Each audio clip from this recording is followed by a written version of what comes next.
ನಮಸ್ಕಾರ ಸ್ನೇಹಿತರೆ, ನಾನು ನಿಮ್ಮ ಜಿಕೆ ಸಕ್ಸಸ್ ಟಾಕ್ಸ್ ವಿತ್ ಜಿಕೆಗೆ ನಿಮಗೆಲ್ಲ ಸ್ವಾಗತ. ಇವತ್ತು ಒಂದು ಸಿಂಪಲ್ ಆದರೆ ಪವರ್ಫುಲ್ ಪ್ರಶ್ನೆ ಇದೆ. ಏನದು? ಒತ್ತಡ ಬಂದಾಗ ನೀವು ಕುಸಿತೀರೋ ಅಥವಾ ಸ್ಥಿರವಾಗಿರ್ತೀರೋ? ಆಕ್ಚುಲಿ ಇದೇ difference between success and struggle.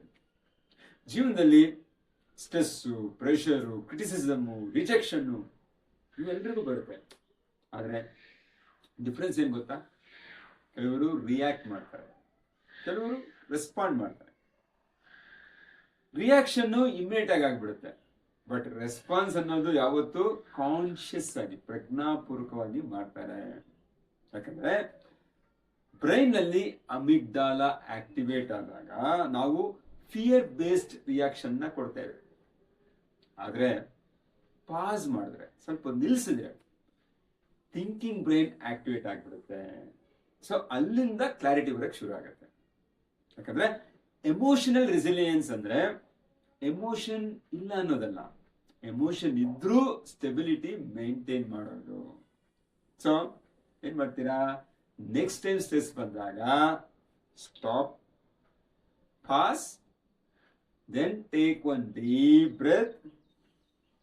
ಮತ್ತೆ ಕೇಳ್ಕೊಳ್ಳಿ, ಈ ಸಿಚುಯೇಷನ್ ನಲ್ಲಿ ನಾನು ಏನ್ ಕಂಟ್ರೋಲ್ ಮಾಡಬಹುದು ಅಂತ. ಬಿಕಾಸ್ ಫೋಕಸ್ ಆನ್ ಕಂಟ್ರೋಲ್ ಏನ್ ಮಾಡುತ್ತೆ? ಸ್ಟ್ರೆಸ್ ನ ರಿಡ್ಯೂಸ್ ಮಾಡುತ್ತೆ. ಫೋಕಸ್ ಆನ್ ಪ್ರಾಬ್ಲಮ್ ಸ್ಟ್ರೆಸ್ ನ ಇನ್ಕ್ರೀಸ್ ಮಾಡುತ್ತೆ. ಇದು ಒಂದು ಸಿಂಪಲ್ ಚಾಲೆಂಜ್. ಈಗ ನಿಮಗೆ ಯಾವಾಗ ಎಮೋಷನಲ್ ಆಗ್ತಿರೋ, ರಿಯಾಕ್ಟ್ ಮಾಡೋ ಬದಲು 5 ಸೆಕೆಂಡ್ ಪಾಸ್ ಮಾಡಿ, just 5 seconds. That can change your response completely. But ನೆನ್ಪಿಡಿ, ನೀವು ಸಿಚುಯೇಷನ್ ನ ಯಾವತ್ತೂ ಕಂಟ್ರೋಲ್ ಮಾಡೋದಕ್ಕಾಗೋದಿಲ್ಲ, ಆದ್ರೆ ನಿಮ್ಮ ರೆಸ್ಪಾನ್ಸ್ ನ ನೀವು ಕಂಟ್ರೋಲ್ ಮಾಡಬಹುದು.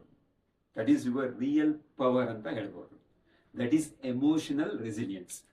ಸೊ ಈ ಎಪಿಸೋಡ್ ನಿಮ್ಗೆ ಇಷ್ಟವಾಗಿದ್ರೆ ಶೇರ್ ಮಾಡಿ. ನಿಮ್ಮ ಮೈಂಡ್ ಸೆಟ್ ನ ರಿಸೆಟ್ ಮಾಡಬೇಕು ಅಂದ್ರೆ ರಿಸೆಟ್ ಅಂತ ಕಮೆಂಟ್ ಮಾಡಿ. ನಾನು ನಿಮ್ಮ ಸಕ್ಸಸ್ ಮೈಂಡ್ ಸೆಟ್ ಕೋಚ್.